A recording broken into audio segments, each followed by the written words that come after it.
Yo, welcome you beautiful guys and gals to yet another simple tutorial, like fairly simple tutorial. So in this tutorial, I'm going to let you know how you can fix the problem that causes your group policy not opening, okay?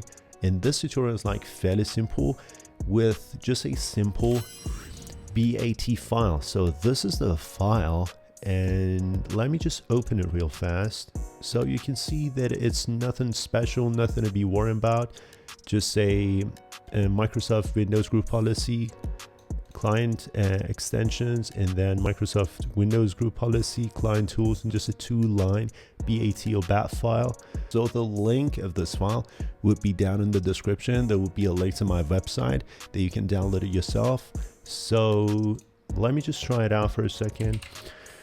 So at this point, if I just open run and then just search for gpedit.msc, at this point you will see that it says Windows cannot find gpedit.msc. Make sure you type the name correctly and then try again. So what we want to do is that we just simply need to open this file, okay? As simple as that.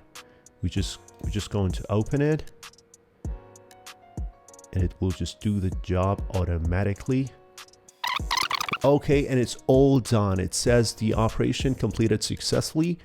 Press any key to continue. Okay, so we're just gonna press space, and then at this point we're just gonna open run one time again.